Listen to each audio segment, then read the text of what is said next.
falava para Elisa: tá louca? Cê tá louca? Cê tá louca? Ela que dizia: eu estaria louca se fosse me casar com um velho. Eu estaria louca se fosse casar com um homem feio, já que vou casar aos 55 anos de idade. Quero me casar com alguém que possa me fazer feliz. Eu não quero estabilidade, porque estabilidade eu tenho. Tenho dinheiro suficiente para ter o que quero, mas quero um marido jovem, um marido com pique, um marido para passear, para andar de navio, de avião, fazer tudo que eu sempre sonhei. Elisa era viúva, e viúva há muito tempo. Elisa havia enviuvado há 18 anos passados. O marido morreu bem jovem. O marido morreu de câncer, bem jovem. Havia deixado Elisa muito bem. Elisa ficou com uma verdadeira fortuna. Uma fortuna e uma filha, Sônia, a filha de Elisa. Elisa, dona de 1000 imóveis. Dona de tanta coisa que ela nem sabia o que tinha. Se o marido deixou bastante, ela multiplicou. Era inteligentíssima, ativa, superativa, super esperta, super competente. Elisa, se o marido a deixou rica, agora ela estava milionária. Elisa, pela sua posição de rica, pela sua posição de altíssima sociedade, ela se privou de muita coisa. Ela se privou de homem. Durante mais de 15 anos, ela não teve nada com absolutamente ninguém. Nada com absolutamente ninguém. Até que um dia, ela conheceu Jorge. Jorge era um atleta. Jorge jogava basquete e nadava. Frequentava o clube que ela frequentava. Só que ela frequentava na alta sociedade como associada.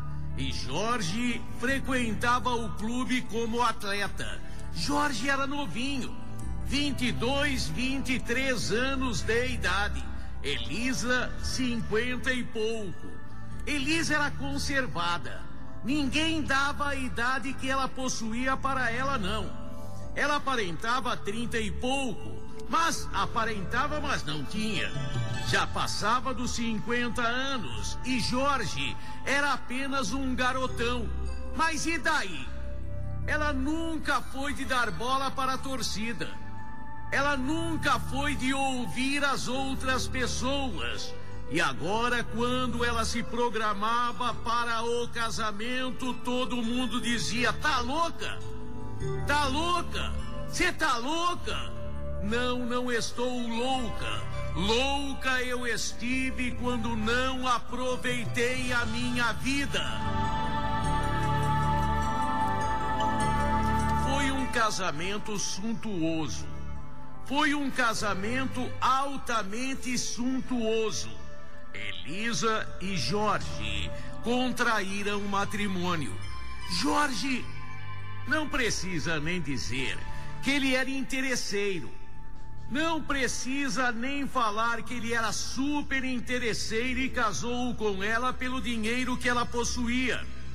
Jorge agora abandonou o basquete. Jorge agora abandonou a natação. Só andava em carros importados de alto luxo. Viagens e mais viagens. Roupas só nos mais afamados magazines, tudo feito sob medida para ele. Jorge agora era altíssima sociedade. Jorge, no entanto, 3 anos depois, Jorge estava cansando daquilo. Uma coisa era no começo, novidade, agora tenho dinheiro, tenho poder, agora eu posso, agora tenho carro, tenho apartamento de luxo, tenho relógio que vale não sei quantos $1000, etc, etc e tal, roupa feita sob medida, Armani Companhia Bela.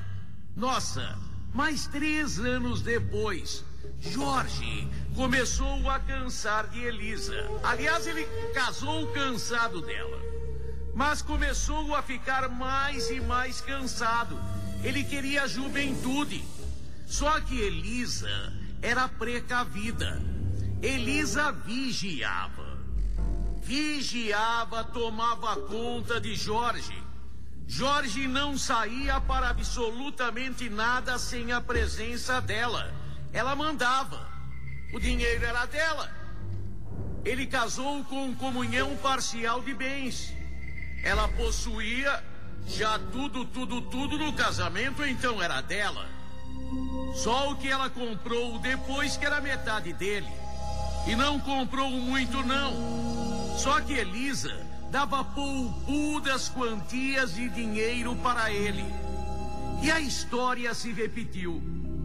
Sem sair, ficando na piscina a maior parte do dia, piscina coberta em casa.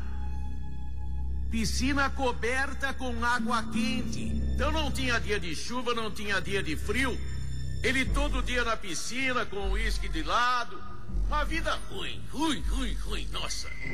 Uma vida ruim. Só que ele estava cansando. Foi por isso que quando Sônia começou a dar em cima dele. Quem era Sônia? A filha de Elisa. Por isso, quando Sônia começou a dar em cima dele, ele mais pela aventura, ele mais pela quebra de rotina, pela quebra de monotonia, ele foi dando corda. Não que ele desejasse Sônia, não que ele quisesse Sônia, mas estava cansado daquela monotonia, daquela rotina, daquela vigilância contínua de Elisa. A vigilância de Elisa era marcação homem a homem. Nossa, era marcação mesmo. E Jorge, para encurtar a história, começa a ter um caso dentro de casa. Aonde menos Elisa desconfiou. Aonde menos ela desconfiou, Jorge e Sônia começaram a ter relação sexual. Ela pensava, a filha era pura. A filha era jovem, 19, 20 anos, 21 anos. Quando o pai morreu, ela era nenê. O pai morreu há 18, 19 anos, uns 22 anos. Uns 22 anos. Sônia e Jorge. Mas o diabo ajuda a fazer e não a esconder. E todo mundo começou a perceber, serviçais, empregados domésticos, começaram a perceber do envolvimento de Jorge e Sônia. E sempre tem alguém que comenta mais. Tinha um mordomo, a casa era fantástica. Tinha um mordomo que chegou para Elisa e contou tintim por tintim.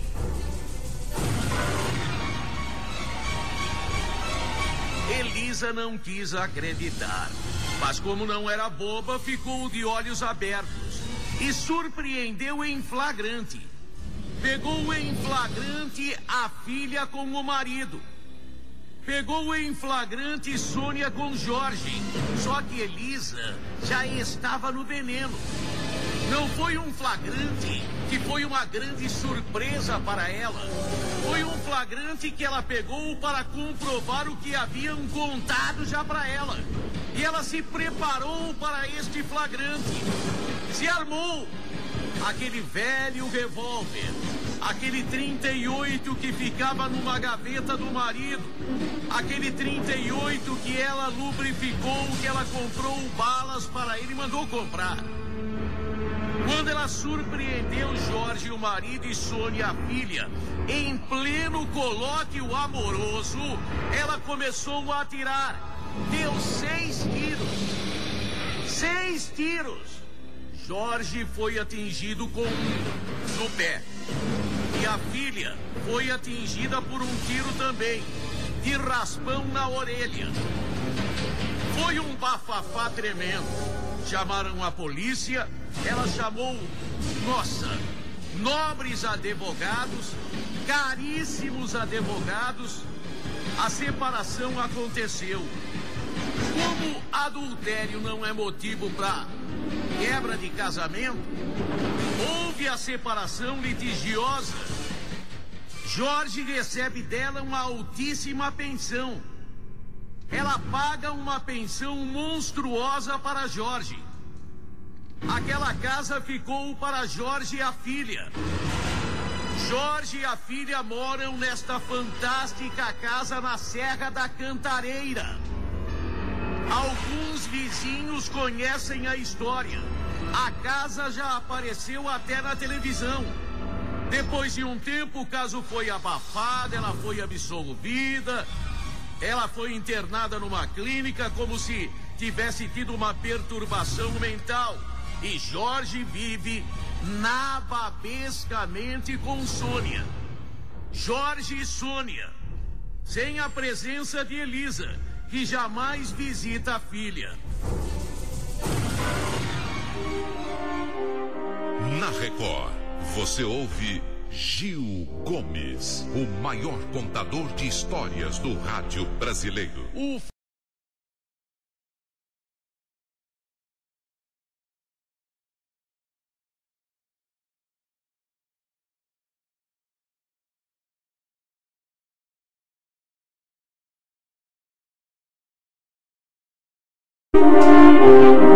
Na Record, você ouve Gil Gomes, o maior contador de histórias do rádio brasileiro.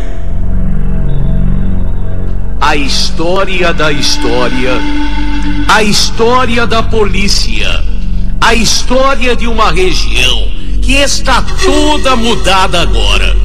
Jabaquara não seria bem Jabaquara, seria o começo, a pontinha do Jabaquara. O começo da Washington Luiz, logo depois do aeroporto. Ali existiam algumas favelas. Ainda existe a Buraco Quente, que está diferente pela construção da Água Espraiada, da Avenida Água Espraiada. Hoje, jornalista Roberto Marinho. Naquela época, 2 favelas existiam ali, a Buraco Quente, que ainda tem essa denominação em uma parte, e outra favela chamada Levanta Saia. Não sei por que chamava Levanta Saia, mas acho que é porque algumas mulheres ficavam na porta da favela esperando automóveis que passavam pela Washington Luiz. Daí o nome, talvez, de Levanta Saia. Ali era uma região mista.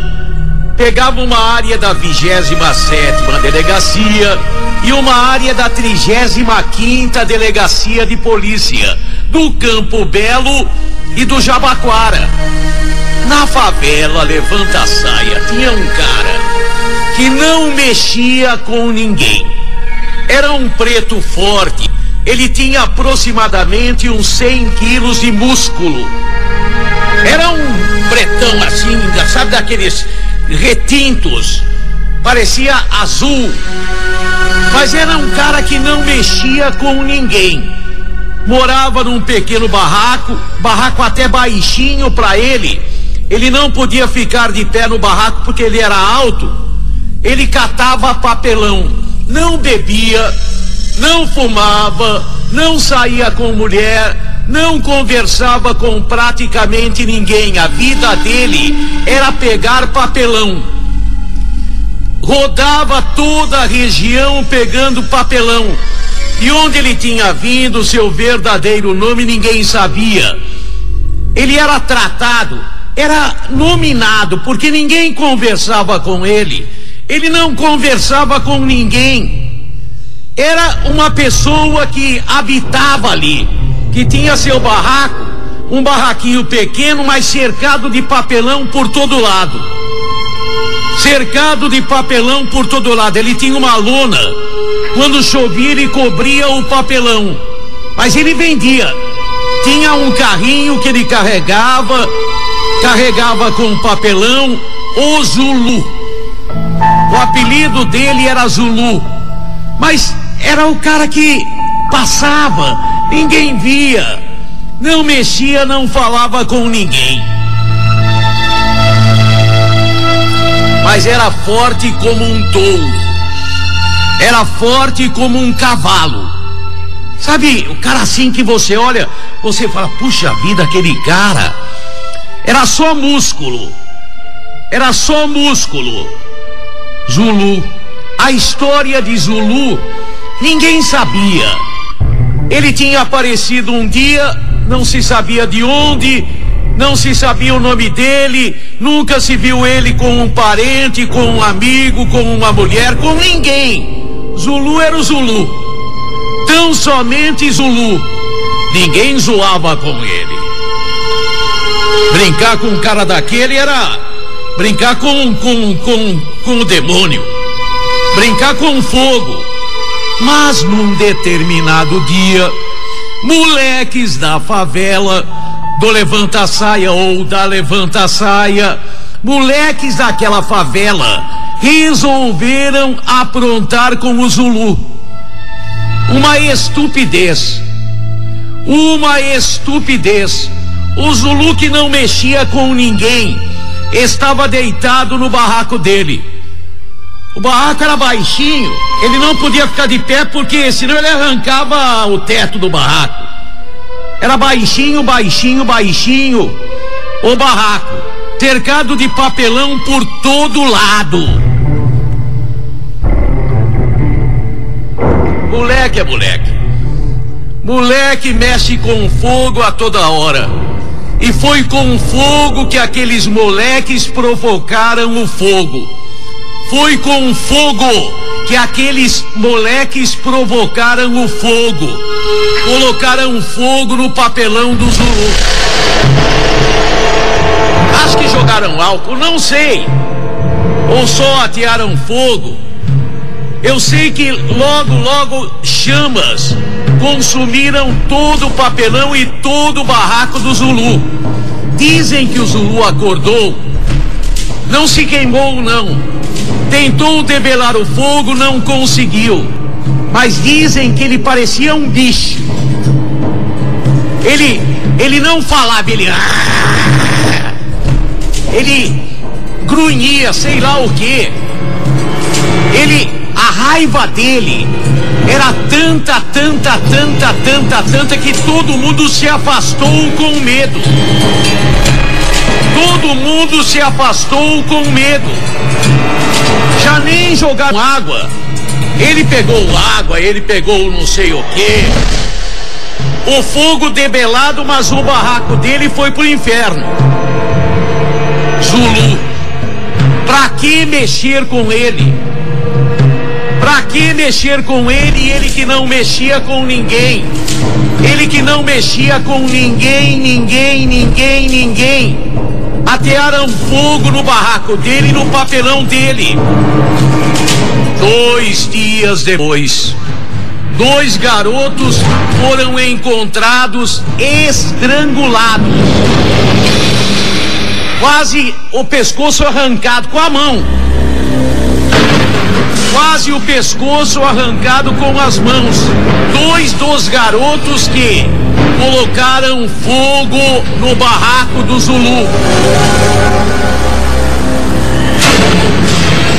A polícia foi chamada, lógico, os corpos ali, ninguém disse nada. Já imperava a lei do silêncio nessa época. Só que 2 dias depois, mais 2 garotos foram encontrados da mesma maneira, estrangulados e o pescoço, sabe como quem mata frango, que puxa o pescoço? Estrangulamento, mas com um puxão do pescoço. Aí falaram, foi o Zulu, eles colocaram fogo no barraco do Zulu, mais 2 no dia seguinte. Foram 6 moleques da favela, 6 adolescentes da favela, que tiveram o pescoço puxado e quebrado. Mexeram com o Zulu. Eu me lembro, o Eduê, que era da 27, investigador que conhecia aquilo como a palma da mão. O Paulinho, que tem filhos delegados de polícia e era chefe dos investigadores da 35, eles foram atrás do Zulu, mas o Zulu fugiu. Nunca mais se ouviu falar do Zulu. A polícia procurou, pesquisou, não encontrou nenhuma impressão digital dele. Nada. Ele matou os 6 moleques. Matou os 6 adolescentes que atearam fogo ao barraco dele, ao papelão dele. E sumiu. Quem era Zulu? Quem é que sabe? Quem é que sabe? Qual era o nome do Zulu? Ninguém sabe. 6 homicídios que ficaram. 6 homicídios que ficaram. Ele puxou o pescoço como de frango, como de galinha. Aconteceu na favela do Levanta Saia, favela do Buraco Quente. Tinha pés de mamona ali, na região do aeroporto. Ainda tem um pedacinho de favela ali, mas não é do Levanta Saia, que era do outro lado. Histórias da história. E o Zulu, quem é que sabe? Ele não mexia com ninguém. Mexeram com ele, ele matou os 6. Arrancou o pescoço, puxou o pescoço, quase que arrancou. Zulu, quem era? Aonde está? Já morreu? Quem é que sabe?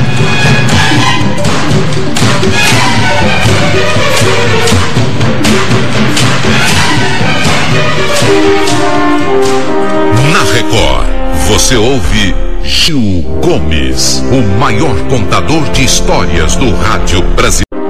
Na Record, você ouve Gil Gomes, o maior contador de histórias do rádio brasileiro.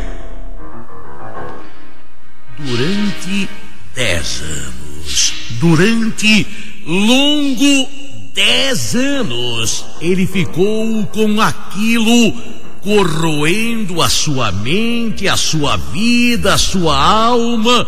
Ele nunca mais foi o mesmo. Maurício, ele tentou de tudo. Mudou de cidade, mudou de estado, saiu de São Paulo, foi viver em Minas Gerais. Mas, por mais que ele tenha tentado, por mais que ele tenha feito, ele não esquecia e sofria.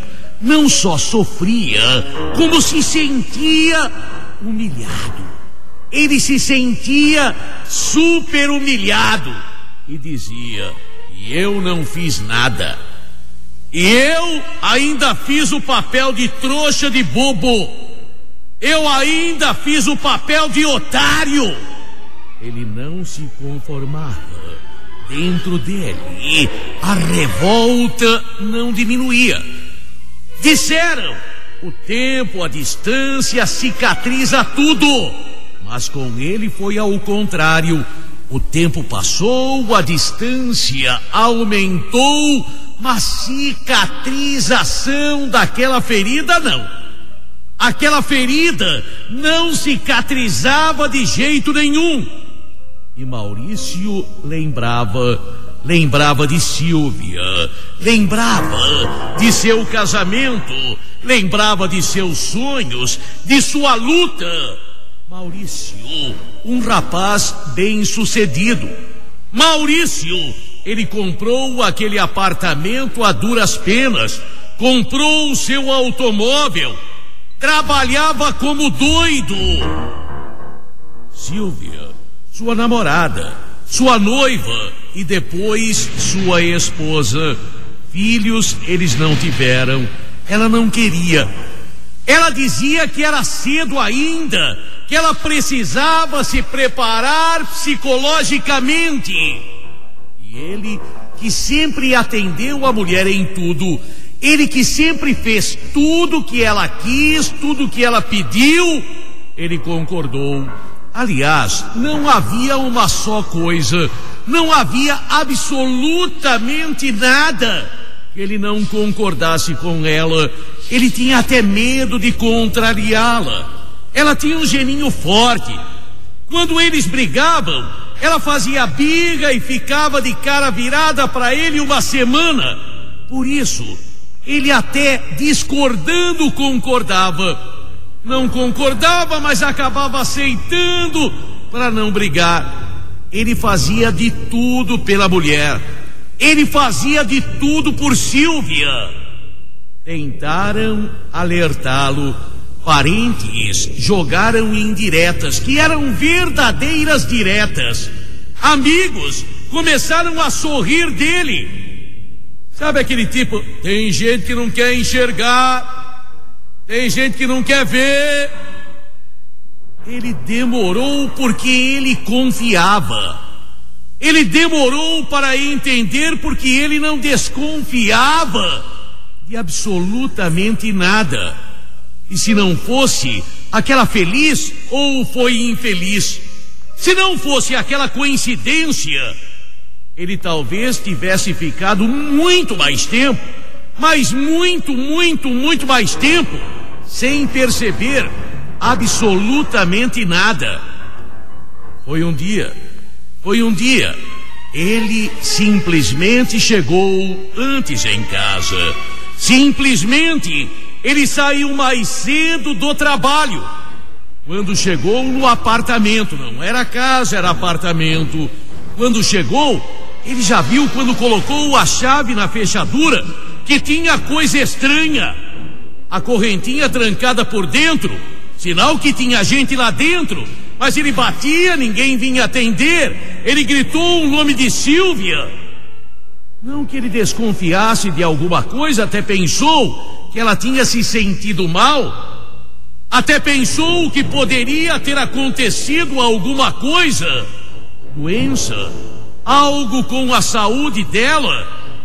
Mas ele continuou a bater e depois, com aquela cara lavada, ela veio: oi, bem, nem vi, faz tempo que você tá batendo. Não, sabe o que é? Que meu primo tá aqui, você não conhece ele. Meu primo do interior chegou e eu pedi para ele consertar o chuveiro. Ele está consertando e... Ô, bem, faz tempo que você está batendo. Conhece aqui meu primo. Primo! Esse é meu marido que eu falei para você. Esse é o Maurício. Não dava para acreditar. Aquela história de chuveiro, estava consertando chuveiro aonde? Na cama? Não estava nada molhado no chão, chuveiro não estava quebrado, era o lençol que estava fora do lugar. E chuveiro era aquele que estava consertando. Mesmo cego do jeito que ele era, mesmo não querendo ver, ele foi obrigado a ver. Você é primo dela? Eu sou. Primo, da onde? Sou do interior. E primo, coisa nenhuma. Foi flagrante mesmo. Ele, naquele dia, saiu, tomou um fogo enorme. Depois ele não quis voltar para casa. Foi para a casa da mãe dele, onde ficou 5 dias. Quando voltou para o apartamento, só tinha o apartamento. Não tinha cama, não tinha geladeira, não tinha televisão, não tinha móveis, não tinha nada. Ela levou tudo. E ainda descaradamente entrou com um pedido de pensão alimentícia e companhia bela, alegando que ele havia inventado aquela história. Ele chegou aqui, não tinha ninguém aqui, ele falou e está contando para todo mundo. Eu quero fazer contra ele um processo de calúnia, de danos morais. Não tinha ninguém de prova.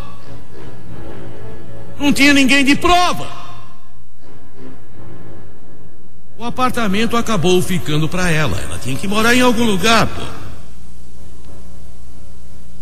Que ficou para ele o Chico. Ele ficou desesperado.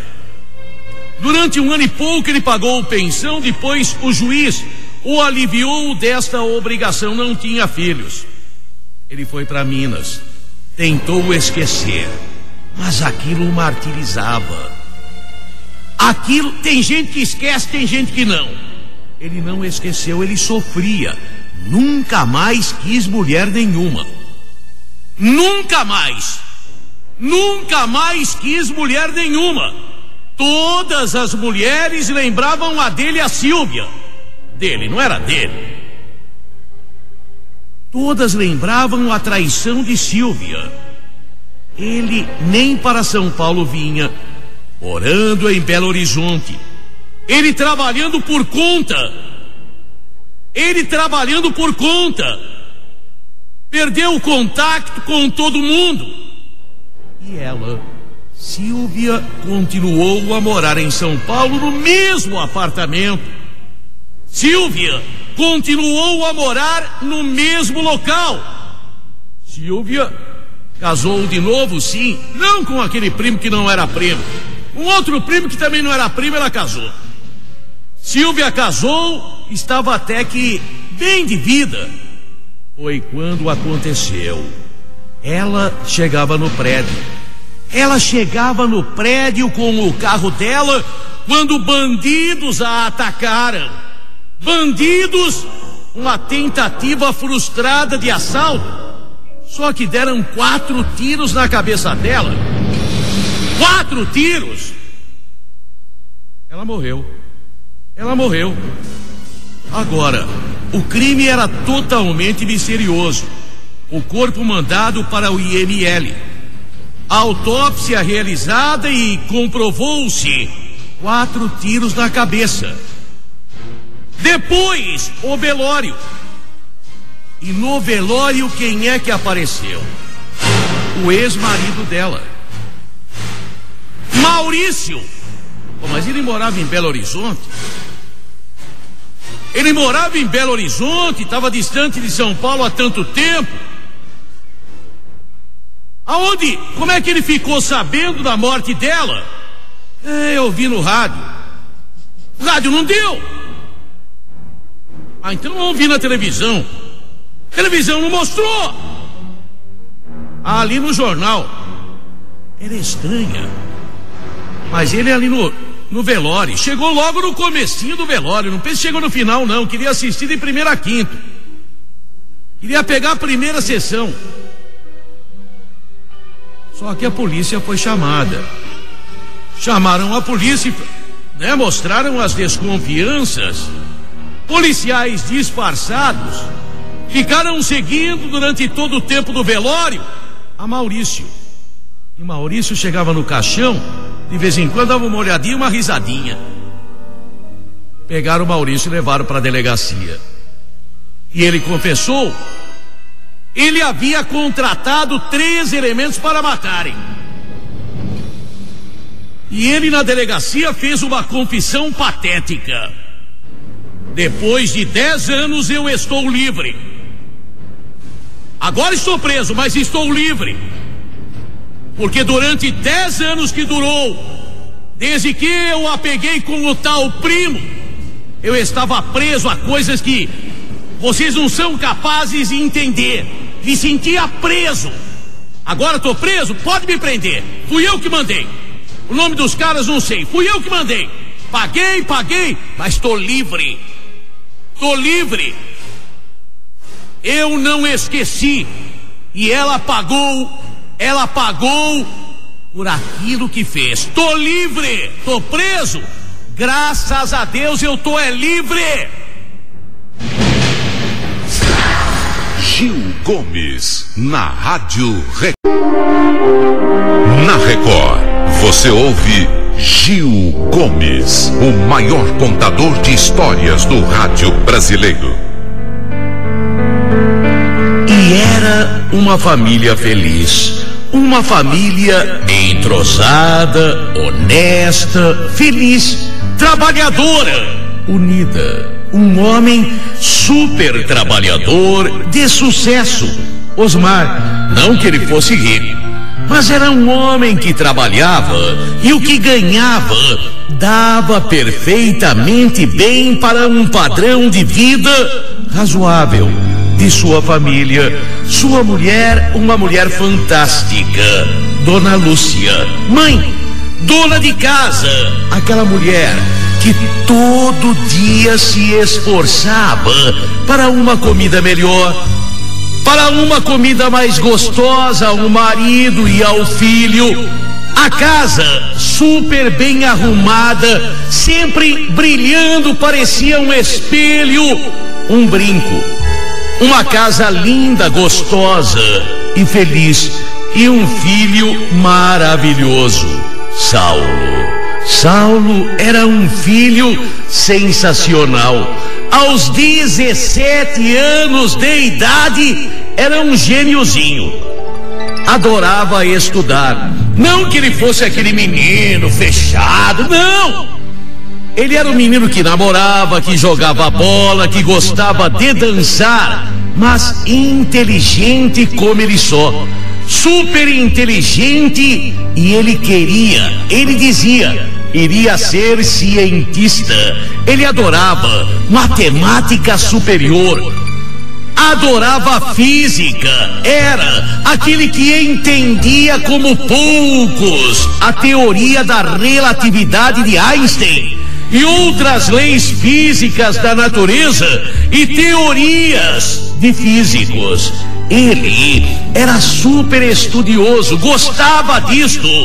Todo mundo dizia, que família bacana, que família bacana. O pai era um homem feliz, a mãe transmitia e irradiava felicidade, bem-querência, amor, e o filho era fruto de tudo isto. Era uma família feliz.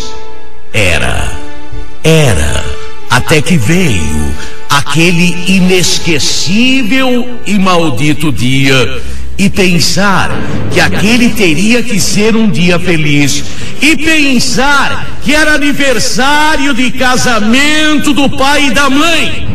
Por isso, naquele dia a mulher, por isso naquele dia a Lúcia estava toda diferente. Era aniversário de casamento dela. E à noite ela iria jantar fora com o marido e o filho. Era um filho só. À noite eles iriam jantar fora. Foi por isso que logo depois do almoço, foi por isso que por volta de 2 e pouco da tarde, Lúcia foi naquele salão de cabeleireiros, ia fazer as unhas, ia fazer o cabelo, ia se preparar para estar bonita. Na noite de comemoração de mais um ano de casamento feliz, ela estava felicíssima, felicíssima. Havia comprado o presente do marido, o marido havia mandado na hora do almoço flores para ela, e ela foi ao cabeleireiro 4 horas da tarde. Seu cabelo estava quase pronto, suas unhas já pintadas, já prontas. Foi quando aquele salão foi invadido. Assalto! Bandidos!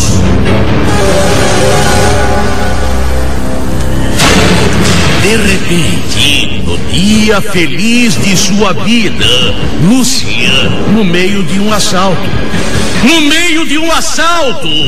E os bandidos atemorizando, todo mundo profundo. Todo mundo, vem cá, boneca! Eles chamavam uma moça bonita e começaram a passar a mão na moça. Parecia iam violentar aquela moça. Olharam para a Lúcia. E você também?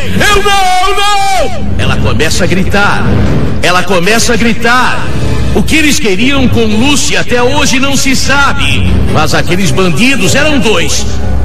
Poderia ser até que tivesse um outro na porta da cobertura, mas lá dentro 2. Foi quando Lúcia começou até histericamente a gritar gritava: não, não, não, cala a boca, cala a boca. E como ela continuava a gritar, o bandido simplesmente atirou nela.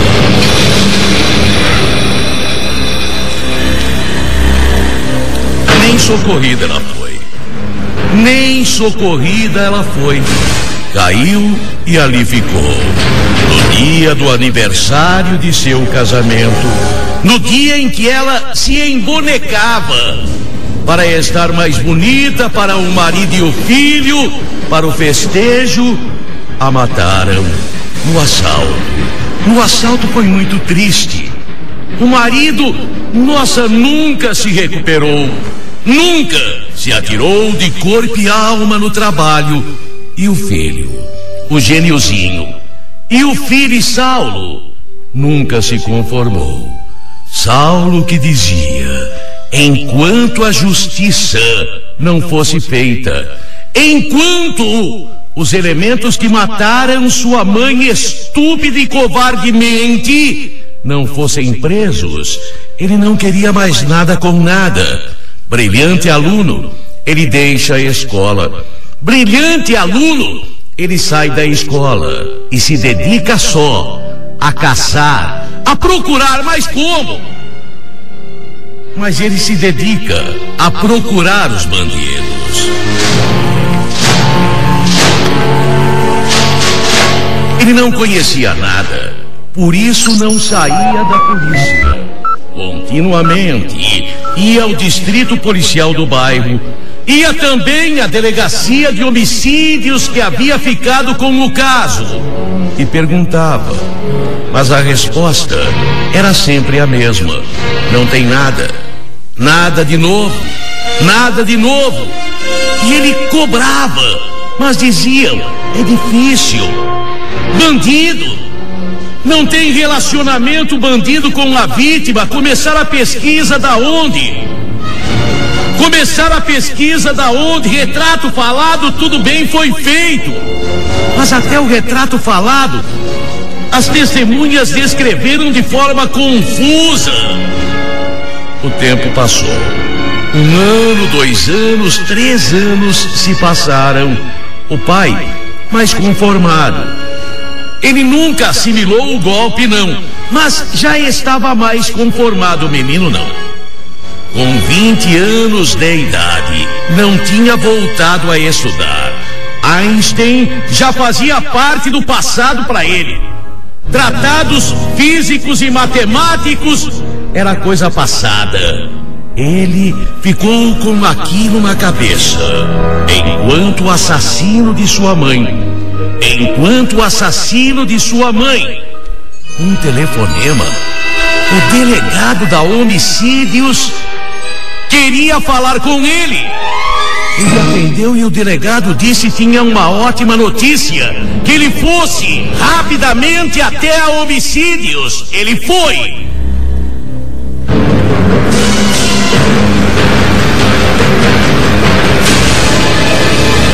A delegacia de roubos e não a homicídios, investigando um assalto, prendeu um bandido. E esse bandido falou: olha, eu não tenho nada com isso. A única coisa que eu fiz na minha vida foi quando eu era de menor. Eu fiz um assalto aí, deu crepe, deu zebra, eu atirei e uma mulher morreu, mas eu era de menor. De repente a polícia, investigando uma coisa, encontrou outra. O assassinato de Lúcia, o latrocínio estava esclarecido. Quem havia matado era aquele bandido menor. Menor não, já era maior, mas na época do crime era de menor. E ele confessou: o parceiro dele já tinha morrido faz tempo. Morreu num tiroteio com a polícia. Ele não tinha mais nada. E aquele jeito de bandido: ó, doutor, o senhor pode me apertar, pode me suspender, pode fazer o que for, pode me bater, pode acabar comigo, não tenho mais nada. O que eu tinha já contei, que eu tinha já falei. Matei essa mulher, matei, era de menor. Depois eu me arrependi, mas já estava morta. Fazer o quê? A mulher gritava que nem uma jararaca. Morreu porque gritou. O O filho ouviu tudo isto. Será que estava vingada a morte da mãe? Ele estava satisfeito? Não. Lógico que não. Evidentemente que não. Pior agora, antes havia uma esperança que o assassino ia pagar. Agora nem esta esperança se sabia quem era o assassino. Mas na época do crime, ele era de menor. Aquela jararaca que ele falou ainda não parava de gritar, a mãe dele que morreu. Jararaca, o ódio maior. Foi quando Saulo decidiu, já que não tinha lei, ele faria justiça com as próprias mãos.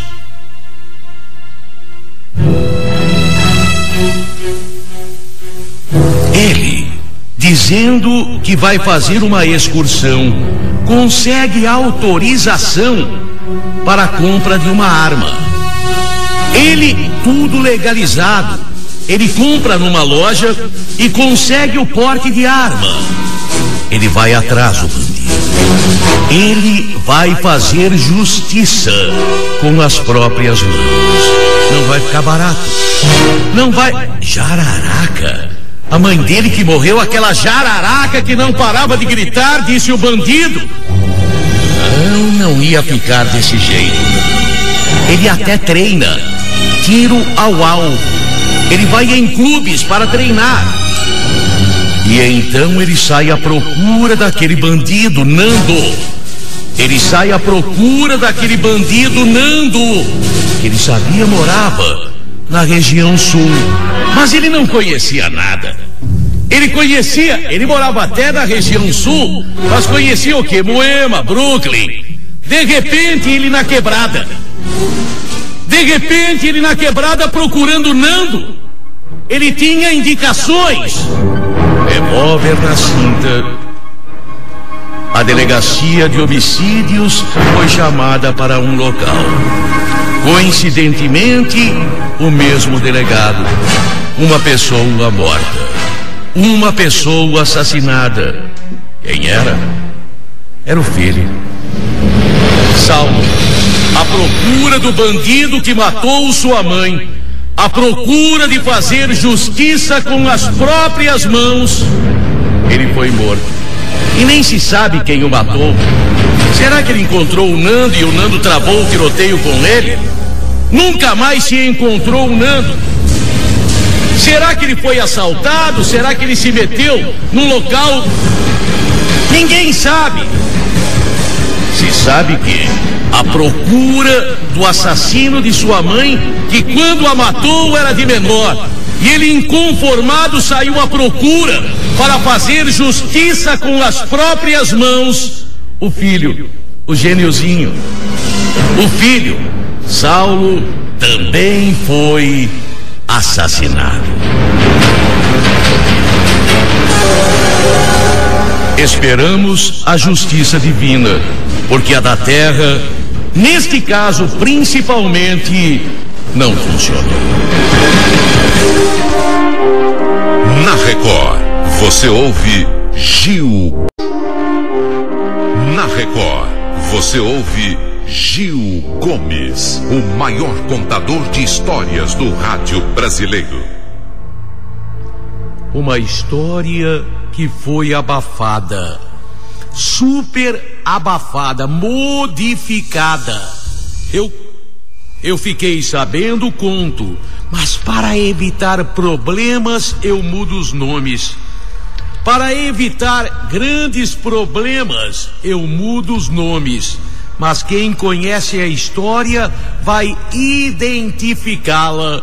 Aurélio era um homem de extremo sucesso. Aurélio, vitorioso, em tudo vitorioso. Aurélio, ele montou um negócio de plásticos. Colocou gente competente para trabalhar com ele e o negócio foi de vento em popa. Aurélio, ele pagava bem. Ele queria bons funcionários, pagava muito bem. Aurélio tinha grandes lucros. Aurélio, ele era farrista. Ele era notívago, boêmio, adorava boates, adorava clubes noturnos, inventava 1000 desculpas para a mulher. Era casado, tinha 2 filhas, era bem casado, mas ele adorava uma menininha nova.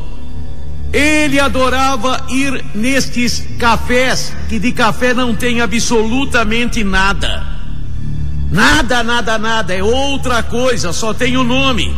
Ele adorava. Aurélio, ele gastava uma nota.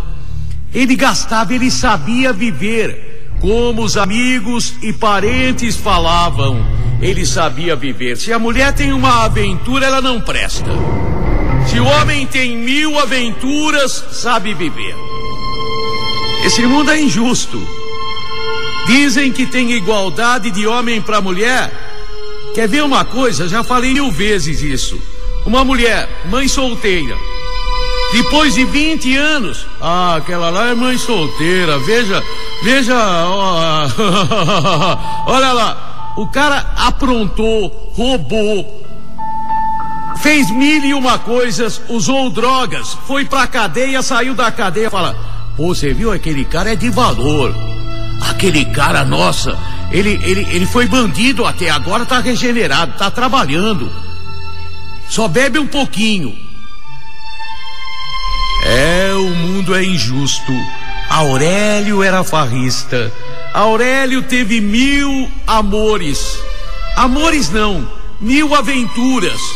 Ele não podia ver uma menina bonita, ele ficava desesperado para conquistá-la e fazia de tudo, presente caro, flores, bombons, jantares.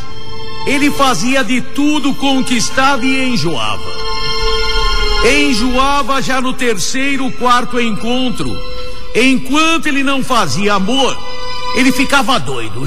Eu gosto dessa, eu gosto. Mas depois ele já enjoava, voltava para casa e ele dizia: minha casa é meu lar, minha casa é o repouso do guerreiro. Eu na rua sou uma coisa, em casa sou outra. Aurélio, que homem, hein? Todo mundo dizendo, que homem, esse sabe viver. Carrão de luxo, roupas de luxo, adorava ir no clube nadar, nadava muito bem, elegantérrimo, super elegante. Aurélio chegou aos 40 e poucos anos de idade. De repente Aurélio, ele começa a sentir uma coisa diferente. Ele começa a se sentir atraído, aquela atração, ele nunca tinha sentido aquilo. Ele estava gostando de verdade, estava ardentemente desejando, estava desesperadamente desejando. Ele queria, ele não conseguia se controlar, ele se apaixonou por Tarcísio.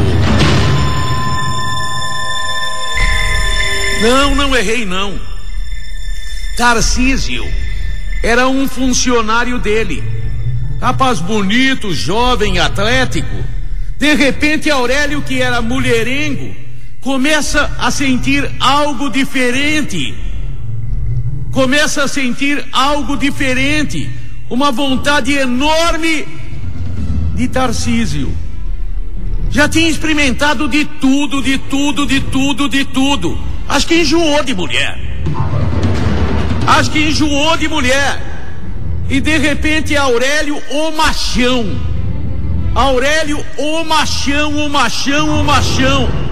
Ele agora não sabe como fazer. Ele sente-se atraído, mas tem vergonha. Ele Mas o amor foi mais forte.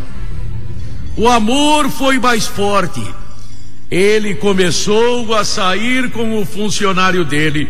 A princípio, ele convidava o rapaz: vamos ali, vamos no jogo, vamos aqui, vamos lá, vamos lá, vamos lá. O rapaz foi. Até que um dia, até enlouquece. Ai, que amor bonito, não é? Que música bonita. Ai, Romeu e Romeu, Antônio e João, Pedro e Mário. Não é Romeu e Julieta, é Aurélio e Tarcísio. Aurélio e Tarcísio, Aurélio apaixonado. Aurélio, ele sempre quis sentir aquilo que ele estava sentindo. Ele se apaixonou por Tarcísio. De repente, o homem mulherengo, de repente, o super mulherengo Aurélio, apaixonado, montou um apartamento luxuoso para o rapaz.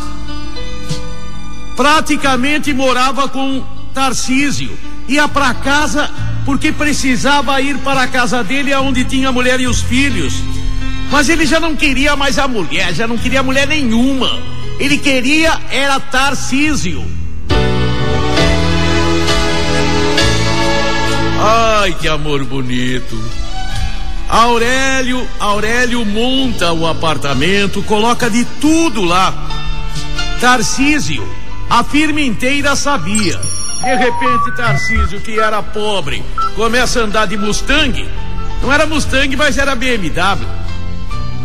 De repente, anel de diamante no dedo. De repente, o assessor direto do dono Aurélio. Ê, Tarcísio, que sorte, hein?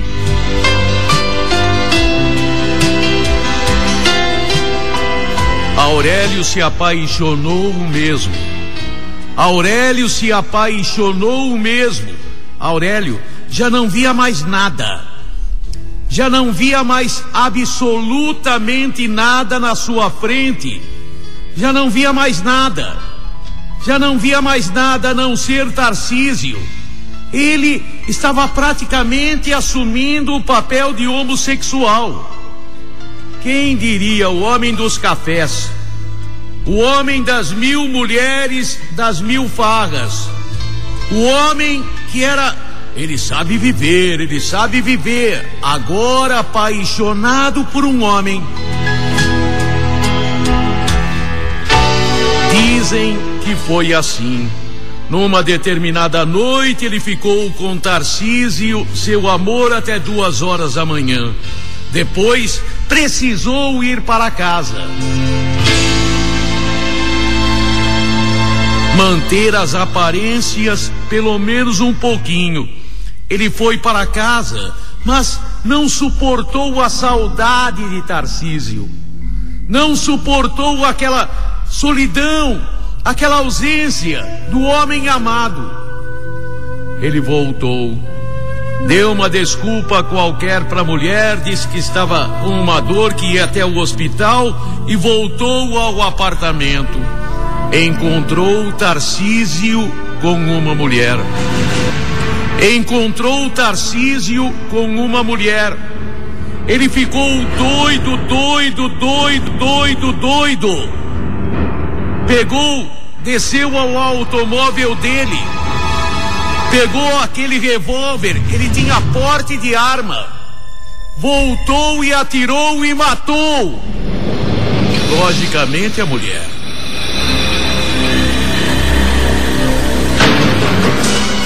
Logicamente, matou a mulher. Ele foi preso. Chamaram a polícia porque ele ficou gritando histericamente: você me traiu, você me traiu, você me traiu. A polícia chegou e o levou à delegacia. A polícia o levou à delegacia. Não sei por que não teve flagrante. Não sei por que não teve flagrante. Depois a história mudou. Disseram que aquela mulher era a mulher dele, que ele gostava da mulher e que a mulher a mulher o traiu, ele montou o apartamento para a mulher e inventaram esta história. Aurélio foi condenado a trabalhos, praticamente trabalhos comunitários. Foi condenado a uma pequena pena. Aurélio, todo mundo sabe a história real. Ele vive com o Tarcísio ainda, tem a firma dele é de sucesso. A firma dele de plásticos é uma das maiores firmas. Ele é o dono, mas tem o sócio, o Tarcísio. E o Tarcísio agora tá na linha. Tá na linha, não trai, pelo menos que se saiba. O que o dinheiro não faz, né? Compra até história. Compra até história. Ele matou por ciúmes, tinha uma amante, e o amante era o cara. Você sabe que tem isso? O cara é homem, enjoa, e de repente muda. Não fica me olhando com essa cara. Não fica me olhando com essa cara que eu não sou disso. Não fica me olhando com essa cara que eu não sou disso. Gil Gomes, na Rádio Record. Na Record, você ouve Gil Gomes, o maior contador de histórias do rádio brasileiro. Provas circunstanciais. Provas circunstanciais. Repito, provas circunstanciais. Conta outra. O que é? Você pensa que todo mundo aqui é otário? Você pensa que todo mundo aqui é bobo? Conta outra. Esse negócio. A história de Thelma. Ou seria a história de Anísio e Thelma. Um casal que brigava. Um casal que não se dava bem. Um casal que estava prestes a se separar. Anísio e Thelma. E de repente, Anísio sumiu. Anísio simplesmente desapareceu. Trabalhou, ele era pintor, trabalhou naquele dia, saiu do trabalho e, segundo a mulher, não chegou em casa. Anísio, ele havia sumido. Ele morava nas proximidades do Jardim Eliana, não muito longe de um braço da represa. Ele sumiu. Simplesmente Anísio desapareceu.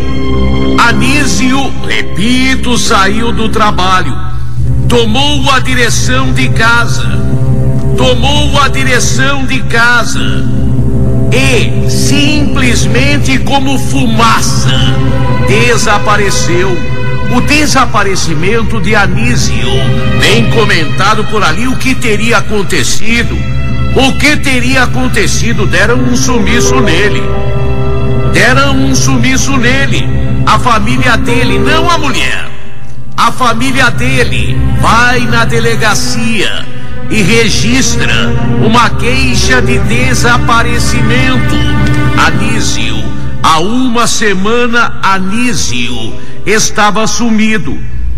Há 6 dias, mais precisamente, no dia seguinte faria uma semana do sumiço, do desaparecimento de Anísio.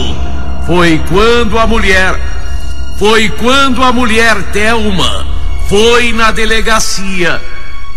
delegacia e contou: doutor, eu acho que sei aonde está o corpo do meu marido.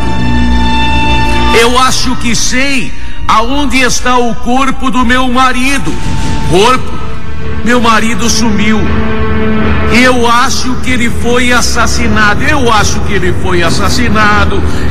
que sei aonde está o corpo. O delegado não entendeu a história e ela explicou. O delegado nem sabia do desaparecimento, foi outra equipe que anotou. Mas ela contou: meu marido sumiu e há 2 noites que eu sonho aonde ele está. A estrada do canal da Cocaia. Tinha naquela época muito mato, ainda tem. É beira de represa. Tem cercas de arame farpado por ali. E ela dizia: havia sonhado por 2 noites seguidas que o corpo do marido estava perto de uma árvore num cercado de arame farpado. O delegado, dona, a senhora quer que eu perca tempo para averiguar sonho? Contudo, a delegacia estava cheia. Várias ocorrências. E o delegado: dona, a senhora quer que eu perca tempo para averiguar sonho? Doutor, o sonho foi tão real. As 2 noites seguidas eu sonhei a mesma coisa. Meu marido com uma faca no peito, caído perto daquela árvore. Eu não tenho coragem de chegar lá sozinha. Tem uma cerca. O delegado: pô, dona, a gente é polícia, a gente não é adivinho, a gente não é programa de rádio e televisão que conta essas histórias fantásticas. A gente, pelo sim, pelo não, a mulher insistiu tanto que o delegado chamou uma rádio patrulha, chamou uma viatura de polícia e pediu aos PMs que acompanhassem a mulher, que ela ia indicar o local. E no local, exatamente como ela descreveu, com uma faca cravada no peito, já em estado de decomposição, o corpo de Anísio foi encontrado perto da árvore.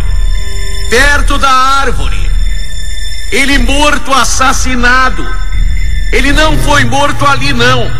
Foi transportado para lá. Foi desovado ali. O delegado então dá uma dura na mulher. Os tiras nem pensar em acreditar. Dona, a senhora pensa que a gente é otário? A senhora pensa que a gente é otário? A senhora matou ou alguém matou? A senhora tem um amante, não tem? Eu tenho. A mulher tinha o amante. Quem é? É o Roberto, amigo do meu marido. Eu e meu marido, a gente já não fazia mais amor há muito tempo. A gente estava prestes a se separar. A gente estava... Dona, ela tomou uns tapas ainda, mas ela mantinha firme a história dela. Ela mantinha firme a história. Ela tinha sonhado. Foram buscar o tal diamante dela, Roberto, que eu não sei de nada. Não iria matar. Eu transo com ela, mas matar o Anísio, por quê? Por que eu teria? Ele não surpreendeu a gente, não. Eu era amigo dele, ele não sabia que eu transava com a mulher dele, mas eu não ia matar. A mulher foi, interrogada violentamente. A polícia não é trouxa. Vai acreditar em sonho. A mulher ainda sonhou a posição que estava o corpo. Sonhou exatamente aonde estava o corpo. A cerca de arame farpado, a árvore. Ela indicou aos PMs: é ali. Era ali mesmo que estava o corpo. Anísio tinha sido assassinado com uma facada no peito, como ela falou. A faca cravada no peito. Não tinha dúvida. A polícia não teve dúvidas. Roberto matou, ajudado pela Thelma. Depois transferiram o corpo, desovaram o corpo. E ela querendo dar uma de inteligente, inventou a história do sonho. Mentira! Não foi ela. Não foi Roberto. Logo depois do encontro do corpo, Apareceram várias pessoas que contaram. Anísio, ele jogou o baralho num bar, perdeu, e o elemento que ganhou e não recebeu ameaçou de morte. Viram o elemento colocando Anísio, batendo em Anísio e colocando Anísio num carro com mais 3. Quem era o elemento? Era fulano. A polícia foi atrás e o elemento confessou. Foi ele que matou o Anísio. Foi ele que matou o Anísio. Não foi a mulher, não foi o amante da mulher. Foi ele que matou o Anísio. Mas a mulher sabia. O cara nem conhecia a mulher, nem conhecia a Thelma. O cara foi preso, condenado, e ficou um mistério. Como a mulher sabia onde estava o corpo? Foi sonho mesmo? Só pode ter sido. Quase que ela é condenada. Quase ela tomou uma dura. Também pudera sonhou direitinho aonde estava o corpo e estava. O mistério do crime não existe, mas persiste. O mistério do crime não existe mais, mas persiste o mistério do sonho.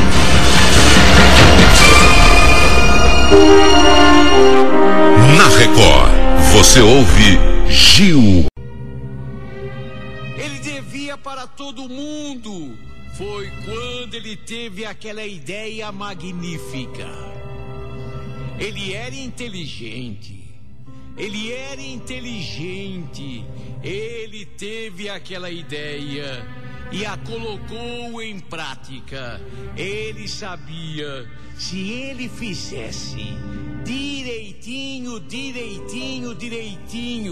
não tinha como dar errado, não tinha como falhar. E ele esperou o momento certo. Loteria, Mega Sena, uma Mega Sena que não estava acumulada não. Deu sei lá que número, 11, 12, 13, sei lá.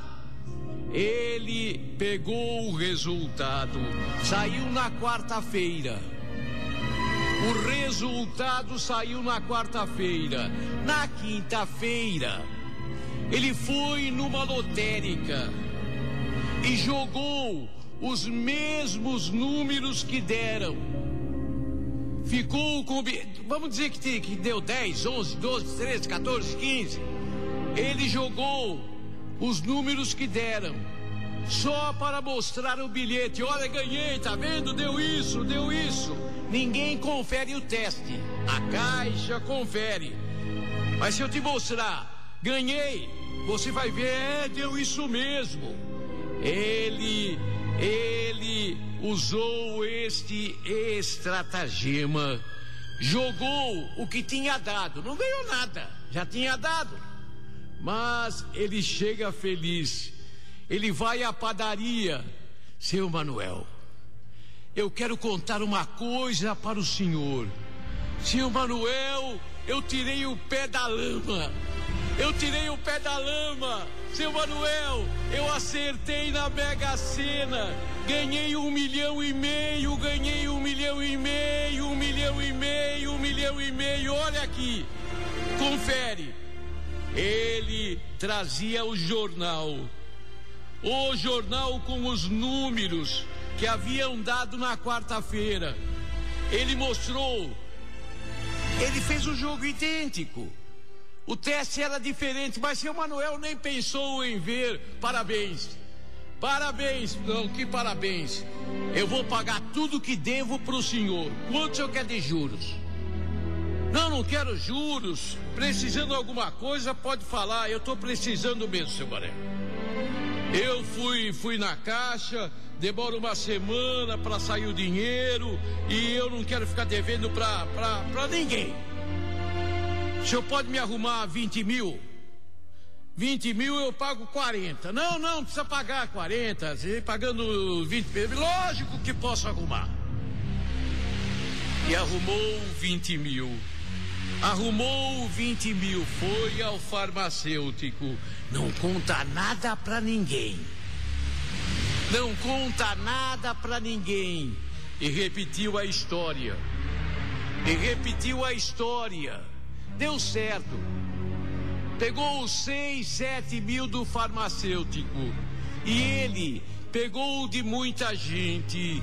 Mas este tipo de segredo não permanece como segredo, não. Logo começou a correr a notícia. Você viu, Armando?